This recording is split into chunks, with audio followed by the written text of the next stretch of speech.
Supere a preguiça e comece a viver melhor. Existe um cansaço que sentimos depois de um dia de trabalho, ou depois de praticarmos exercícios físicos, ou até mesmo quando damos uma faxina na nossa casa, que é o tipo de cansaço que faz sentido e que é até bom de sentir. Pois quem não gosta de deitar na cama depois de um longo dia e sentir que pode descansar, pois está muito cansado? Mas existe outro tipo de fadiga, que é aquela que sentimos sem ter um porquê. Aquele tipo de desânimo que às vezes acorda com a gente. E antes mesmo que façamos qualquer coisa, já estamos cansados e sem energia. A preguiça é algo que pode nos atrapalhar muito e pode nos impedir de alcançarmos o nosso máximo potencial. E é sobre isso que eu quero falar hoje. Eu quero te dar dicas de como você pode superar a preguiça e começar a viver melhor. Eu sou Edivaldo Oliveira e você está ouvindo o Minuto Reflexão. A primeira coisa para quem quer superar a preguiça é observar com o que você tem se alimentado, pois isso interfere 100% em seu humor e na sua disposição. Parece clichê falar disso, mas ao mesmo tempo, mesmo com tantas pessoas falando sobre a importância de uma alimentação para a nossa vida, ainda assim somos teimosos e preferimos não investir muito tempo em uma alimentação melhor. Algumas pessoas dizem que para se alimentar bem, você precisa ter muito dinheiro. Porém, essas mesmas pessoas gastam todo o seu salário comendo comidas de fast food, que são cheias de açúcar e sal e cheias de substâncias que prejudicam o nosso corpo. Nós podemos comer de tudo. E não estou falando aqui para você fazer dieta. Mas você já observou que tem pessoas que condenam quem faz dieta, por exemplo, mas que se você perguntar o que essas mesmas pessoas comeram no almoço, elas respondem algo como nuggets, arroz e alface. Ou seja, nem um feijão essa pessoa come. Mas ainda assim ela insiste em dizer que quem faz dieta balanceada está errado e está comendo pouco. Do que adianta comer muito, mas só comer alimentos que fazem mal? Observe aquilo que você coloca dentro de você, pois isso interfere diretamente na sua disposição. Se for possível para você, procure um profissional da área de nutrição e comece a melhorar a sua alimentação. E isso com certeza vai melhorar a sua qualidade de vida. Outra coisa que pode ajudar você na superação da preguiça é, ao invés de estabelecer metas muito grandes para serem iniciadas o mais rápido possível, por exemplo, tirar carteira ou começar um curso de inglês, comece a terminar as pequenas tarefas do seu dia que você deixou inacabadas. Seja arrumar o seu guarda-roupa, responder às pessoas que te mandaram mensagens e você nem viu, ou até mesmo guardar as vasilhas que já estão lavadas na pia, mas por estarem fora dos armários, deixam a sua cozinha com aquela impressão de que está bagunçada. Essas pequenas tarefas inacabadas, quando são finalizadas, nos dão uma injeção de energia, nos deixam motivados para darmos continuidade em tarefas muito grandes, ou para começarmos novas coisas em nossa vida. Se você quer chegar a algum lugar, você precisa dar um passo de cada vez. E precisa começar devagar. Começar pelo que está em suas mãos hoje. Você vai se sentir motivado se parar de procrastinar as pequenas tarefas. E isso te dará ânimo para realizar as grandes tarefas também. Outra coisa que pode te ajudar a se livrar da preguiça é: não fique preso em seus próprios pensamentos. Busque socializar com as pessoas ao seu redor. Temos a tendência de nos isolarmos e de ficarmos muito focados em nossos próprios pensamentos. E isso acaba nos esgotando, pois internalizamos tudo e não compartilhamos com ninguém. É muito comum sentirmos que nossas forças foram renovadas depois de passar tempo com as pessoas que gostamos. E isso é verdade, pois quando você socializa, você dá descanso para a sua mente, você se distrai, você se abre e ouve algo sobre outras pessoas, o que te lembra quem você é e te lembra tudo aquilo que você mais ama. Não adie mais a atitude de passar tempo com pessoas que você ama. E tente achar um tempo, mesmo com uma rotina agitada, para estar rodeado de pessoas que te fazem bem. Quando sua mente se sente relaxada, você se sente com mais energia. E isso te ajuda a superar sua preguiça. Você se sente mais motivado, mais criativo, mais disposto e mais presente no agora. Ter qualidade de vida custa muito para nós. Requer de nós energia, tempo e força de vontade. Mas não ter qualidade de vida pode nos custar tudo. Então, aproveitando que esse ano só está no começo, busque melhorar a sua alimentação. Coma mais verduras, mais frutas, coma refeições mais saudáveis, de preferência feitas na sua própria casa. Comece dando fim nas pequenas tarefas que você deixou inacabadas e deixe que a conclusão delas sirva de combustível para você dar continuidade às grandes tarefas.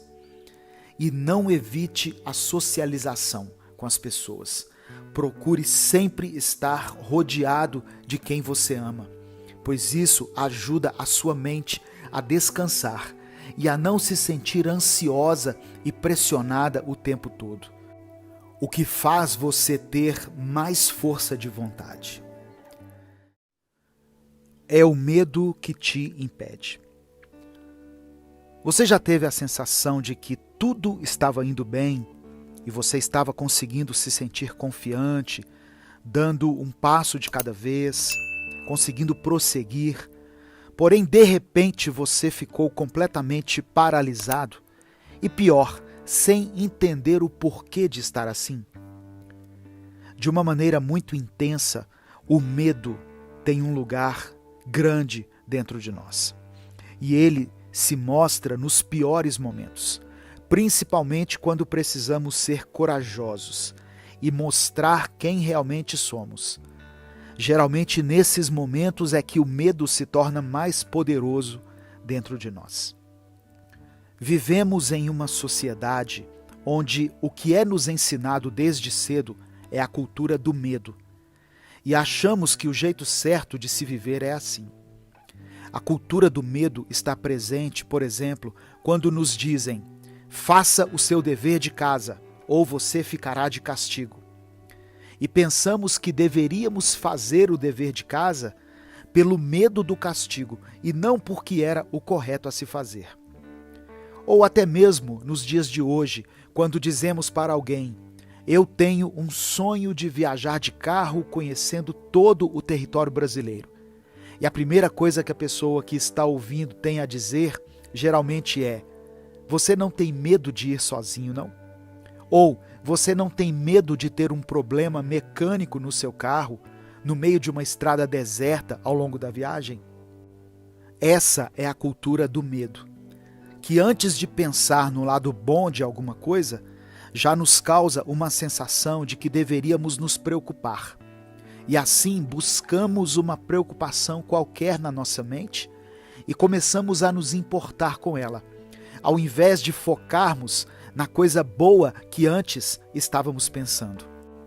E isso é algo que foi ensinado para nós, que nos foi transmitido, pois de fato temos muitos motivos para termos medo em nossa vida, pois o mundo tem muita violência, muitas pessoas que não têm nada a perder e muita gente que não mede esforços para passarem os outros para trás. Mas existe muitas coisas boas também, existe beleza na vida. Beleza essa que o medo insiste em nos impedir de enxergar. Por exemplo, suponhamos que Maria pede a seu filho Pedrinho para ir à mercearia, buscar os pães para o café da manhã. E ele sai de casa às 8h30 para ir buscar. Quando chegou às 9 da manhã, Pedrinho ainda não havia chegado. E a primeira coisa que surge na mente de Maria é: ele foi sequestrado. Ele tropeçou e se machucou feio. Ou ele foi atropelado por um carro. Sendo que, é claro, tudo isso são possibilidades. Mas sabe o que pode ter acontecido também? Pedrinho pode ter encontrado um colega de escola e começou a jogar futebol com esse colega na quadra. Pedrinho pode ter visto um fazendeiro tocar cavalos pela cidade e pode ter parado para observar, pois se trata de algo que ele nunca havia visto antes. Ele pode ter ajudado uma senhora com as suas compras e ela pode ter dado um trocado para ele e ele imediatamente ter ido gastar numa sorveteria, pois se tratava de um dia quente. Você percebe? Os motivos do atraso do garoto podem ser inúmeros, mas qual é a primeira coisa que surgiu na cabeça da mãe? O pior cenário possível. Essa é a cultura do medo, onde nos ensinam que precisamos sempre pensar no pior cenário, na pior hipótese. E mais, ainda nos ensinam que esse é o jeito certo de se viver. E que qualquer outra linha de raciocínio é imatura e irreal. O medo nos impede de sermos nós mesmos, nos impede de crescermos internamente e nos paralisa diante das situações em que precisávamos nos mover.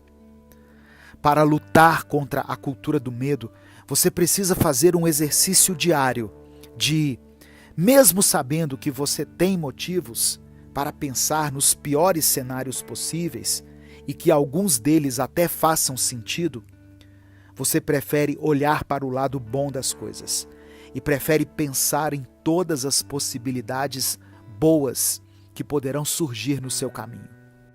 Quando você precisar fazer uma entrevista de emprego, por exemplo, o pensamento mais comum que surge é o seguinte: e se eu não for bom o suficiente? Ou, e se eu não agradar o entrevistador com o meu perfil? E esse tipo de coisa faz com que nós esqueçamos até mesmo dos nossos feitos, daquilo que está no nosso currículo. Ou seja, esquecemos que somos capacitados. Lute contra esses pensamentos mais óbvios que o medo produz. E pense: eu acredito mesmo que vou ir mal nessa entrevista? Ou é isso que me disseram para pensar, ao invés de pensar que eu vou conseguir? Na maioria das vezes você percebe que alguns medos que você carrega nem são seus, e sim de alguém que os projetou em você e os fez acreditar que eles também eram seus. E assim, passando adiante a cultura do medo, as pessoas vão dando continuidade a esse ciclo de pessoas paralisadas, sem poderem viver o seu máximo. Porém, seja o primeiro a quebrar esse ciclo e a iniciar uma nova fase. Seja o primeiro da sua família a buscar por um diploma, sem medo de começar ou recomeçar, independente da sua idade e independente do que lhe fizeram acreditar sobre você mesmo e sobre a sua inteligência. Seja o primeiro da sua família a rever as próprias atitudes. Dê passos para trás se for preciso e assuma que algumas coisas que você aprendeu em sua criação não devem ser repetidas por você, pois são nocivas e prejudicam as pessoas à sua volta. Seja o primeiro do seu bairro a gostar do seu ambiente, a gostar do seu lar. Trate a sua casa, a sua família, como se ela fosse o lar que você sonhava ter quando criança. E pode ter certeza de que isso mudará totalmente o ambiente em que você vive, pois quem faz o ambiente são as pessoas. Pare de dar ouvidos somente às vozes que dizem tudo aquilo que pode dar errado e dê ouvidos àquela única voz que diz que nem tudo vai dar errado e algumas coisas podem mudar totalmente em sua vida. A voz que diz que você é capaz de muito mais do que você pensa e que você não merece viver uma vida pautada nas sombras dos medos de outras pessoas, medos que nem sequer são seus. A opinião dos outros realmente importa? Viver uma vida à sombra das expectativas, opiniões e julgamentos alheios só te causa ansiedade, frustração e baixa autoestima. E por mais que muitas vezes eu e você dizemos em voz alta, eu não ligo que pensem isso de mim, ou até mesmo quando postamos isso ou algo parecido em nossas redes sociais, sempre haverá algumas opiniões que importam sim, que nos provocam, que nos tiram do sério e que nos deixam inseguros. Opiniões alheias importam tanto para nós, a ponto de termos que dizer e reafirmar o tempo todo que elas não importam. Mas por que dizemos que as opiniões dos outros não importam para nós? Pelo fato de que confundimos algo que é importante com algo que gostamos. Nem tudo que é importante é algo que necessariamente você gosta. Por exemplo, você sabe que verduras e legumes são importantes, mas nem por isso você tem que gostar de todos. A opinião dos outros nem sempre é algo que gostamos, porém ela é importante para nós, pois ela nos toca de alguma forma, seja para nos machucar, seja para nos deixar irritados, ou seja para nos deixar tão inseguros a ponto de fazer com que nós tenhamos que dizer pelos quatro cantos que eu não me importo sobre o que pensam de mim. O que é contraditório, pois se não ligamos tanto assim para a opinião alheia, por que queremos fazer com que todos saibam disso? Não seria mais coerente apenas ignorar e seguirmos com a nossa vida? A primeira coisa que temos que entender é que o olhar dos outros sobre nós nos atinge sim.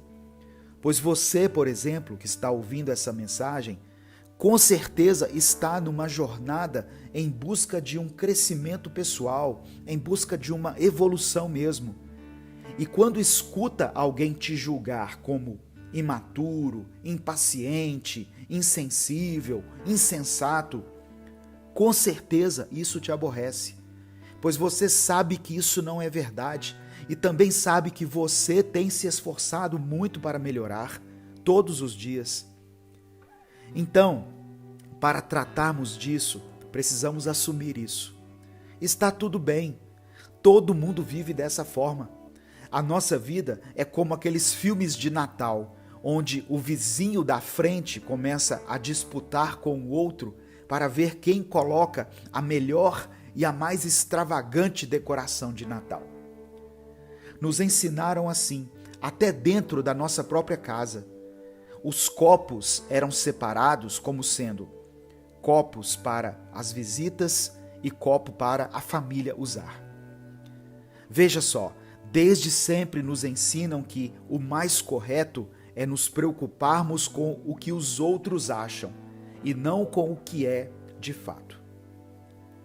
O exercício que você tem que fazer é o seguinte: ouvir as opiniões dos outros a seu respeito, porém, ao invés de fazer isso para buscar uma validação sobre quem você é e sobre aquilo que você faz, ouça as opiniões dos outros, entendendo que são apenas opiniões dos outros. E tenha em mente exatamente quem você é, quais são as suas intenções e qual é a sua verdade. As pessoas sempre terão algo a dizer sobre tudo, ainda mais nos dias de hoje, onde a internet o tempo inteiro lança notícias que contam atitudes ou falas das pessoas. E imediatamente você vê milhares de pessoas formando suas opiniões a respeito desses assuntos, sem pensar duas vezes, sem tentar entender o que de fato aconteceu. Só querem dar suas opiniões. Você precisa ter isso em mente e precisa começar a valorizar mais a sua própria opinião a seu respeito do que a dos outros. Você tem um olhar sobre o mundo, você tem uma bagagem, uma história, e ao invés de buscar pelo respaldo de alguém que nem sequer te conhece direito, olhe para dentro de si e dê a você mesmo o encorajamento e a força que você tanto busca no outro. Você pode iniciar uma nova fase em sua vida, onde você dará passos confiantes em direção aos seus objetivos. Mas isso só será possível se o que os outros têm a dizer sobre você não for maior do que aquilo que você já sabe a seu respeito. Você não é uma página em branco e ninguém pode tentar te resumir em uma frase ou tentar te reduzir a uma atitude ou a algo que você disse. Você está em constante mudança e evolução o tempo todo e isso é maravilhoso. Pare de tentar provar aos outros o quanto a opinião deles não importa e comece a provar isso para si mesmo. Pois quando você estiver completamente convicto disso, aí sim você não será mais vítima do julgamento alheio. Respire fundo da próxima vez que alguém disser algo a seu respeito, seja pessoalmente ou até mesmo se alguém te contar o que disseram de você. Não se esqueça de que a maioria das coisas que as pessoas falam dizem respeito somente a elas. Então, mesmo que elas queiram muito, você não deve levar isso para a pessoa. E o melhor a se fazer é separar a sua realidade daquilo que querem que a sua realidade seja e viver de acordo com a sua realidade. As palavras podem nos machucar muito, e quem já ouviu coisas ruins a seu respeito, principalmente coisas de alguém que nós admiramos, sabe exatamente o que eu estou falando. Porém, as palavras, por mais que machuquem, elas não te definem e elas não criam a sua realidade. Você cria a sua realidade. É você que está trilhando o seu caminho. Um peso enorme sai das suas costas quando você assume a responsabilidade pela sua própria vida. E quando você começa a agir como quem você de fato é, ou seja, o protagonista da sua vida. Se você ouviu essa mensagem até aqui, escreva a seguinte frase nos comentários: eu quero ser livre. Se você quer começar a viver uma fase onde o peso que colocarem sobre você não fique mais sobre os seus ombros. Eu sou Edivaldo Oliveira e esse foi o Minuto Reflexão de hoje.